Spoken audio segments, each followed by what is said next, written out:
Désolé de te décevoir, mais le permis de construire ne garantit pas la fiabilité de la stabilité d'un bâtiment. Le permis de construire, là, c'est quoi?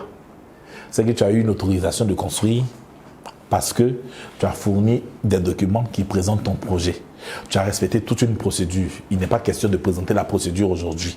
Mais on a respecté les règles, on a fait une procédure qui a conduit à ce que l'État nous délivre un permis de construire. Mais le permis, lui seul aujourd'hui, ne garantit pas. D'accord? Parce que ça ne sert à rien d'avoir eu le permis si nous n'avons pas pris les mesures supplémentaires pour nous assurer que les études qui ont été soumises au dossier en termes de devis, calcul et plans là sont minutieusement respectés lors de l'exécution. La fiabilité là, c'est comment est-ce qu'on est en train de construire la maison. Donc il peut arriver qu'un dossier, un terrain fait l'objet d'un permis, que le bâtiment s'écroule parce qu'on n'a pas respecté les normes, d'accord, qu'un autre terrain n'ait pas fait l'objet d'un permis, mais que le bâtiment soit vraiment stable. Mais juridiquement, là, on perd. Il y a des choses auxquelles on n'a pas droit quand on n'a pas fait les choses dans la légalité. Donc, je ne suis pas en train d'encourager les Ivoiriens et les requérants à ne pas faire le permis de construire pour dire qu'il est inutile. Il est très important. Ça va te rattraper quand tu ne l'as pas. Parce que moi, si je devais donner une idée au ministre de la Construction, c'est de lui dire que d'amender même toutes les constructions en Côte d'Ivoire qui sont passées sans permis. On dit c'est tel immeuble, il n'y a pas permis dessus. On donne convocation au propriétaire, on dit tu nous dois 15 millions, tu nous dois 20 millions. Si on fait ça, on va gagner beaucoup de milliards. Mais ce n'est pas de ça qu'il s'agit pour le moment. Donc faites votre permis de construire. Mais ça ne suffit pas. Mais quelles mesures l'État aujourd'hui a pris pour permettre que, pour qu'il y ait quand même du sérieux après le permis? Voilà, eu égard aux multiples cas d'effondrement qu'on a constaté dans le cas dans le district autonome d'Abidjan et dans quelques villes de l'intérieur du pays, on a pris une mesure supplémentaire. On a dit oui, il y a un immeuble, ça fait l'objet du permis de construire. Mais il faut qu'on s'assure qu'il s'en va construire tel qu'il a donné les plans, tel qu'il a donné les schémas d'exécution et tel qu'il a pu prendre en compte les calculs. Et donc, il va se faire obligatoirement accompagner par un cabinet de contrôle. Et donc, il y a des cabinets de contrôle qui sont agréés, d'accord, qui sont bien entendu sur une liste que vous pouvez consulter auprès du guichet unique du permis de construire.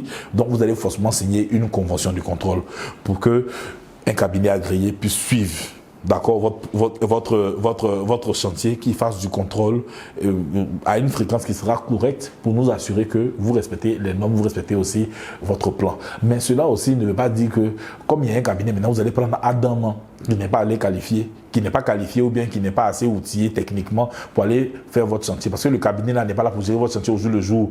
Il y a beaucoup de choses. Donc il faut travailler avec des ouvriers qualifiés. Il faut travailler avec des entreprises assez sérieuses. Il faut travailler aussi avec des gens qui ont le sens de l'engagement. Parce que quand je travaille avec une entreprise sérieuse, par exemple, s'il arrive un drame, l'entreprise peut être poursuivie. Il y a un sens de responsabilité qui est différent de la responsabilité, par exemple, d'un tiers. On vit ça toujours dans tous les domaines. Le mécanicien qui lui-même a gâté ta voiture, qui pleure, qui dit patron, il n'est pas fait exprès, et puis tu prends ton argent. Mais quand c'est une entreprise, tu prends ton argent, tu t'en réparer, mais quand c'est une entreprise, elle est obligée d'assumer ces dégâts. Donc, je ne dis pas aussi que toute entreprise de construction aussi est sérieuse et qu'elle va faire que toutes vos constructions soient stables, mais il faut souvent contracter avec quelqu'un qui peut assumer ses erreurs. C'est très important.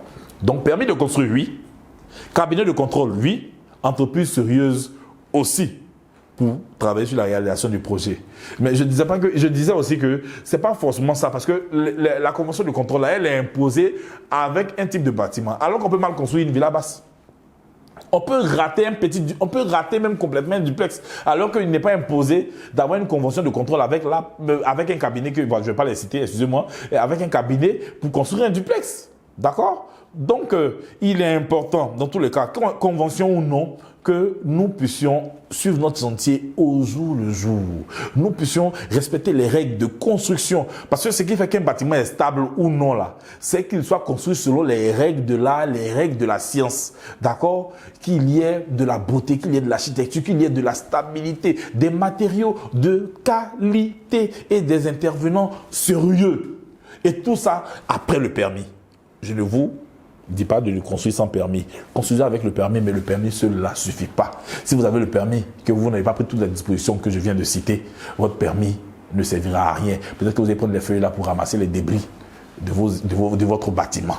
C'est ce que je voudrais dire aujourd'hui sur la question. Donc, j'espère avoir été un peu plus clair. Si vous avez des questions, la question du BTP est une question vraiment large. Nous parlerons du permis même. On peut parler du permis en 2 heures. On peut parler de toute la procédure du permis en un mois même d'ailleurs. Donc, si vous avez des questions, si vous avez des axes que vous voulez qu'on développe ensemble sur cette question administrative du permis de construire, sur les normes de sécurité d'un bâtiment, voilà, en tant que maître d'ouvrage, vous pouvez mettre en commentaire faire des commentaires aussi, mettre vos observations et surtout aussi faire adresser vos préoccupations, soit inbox, soit en commentaire, à l'effet que nous puissions produire les contenus qu'il faut pour vous aider à faire les choses selon les règles.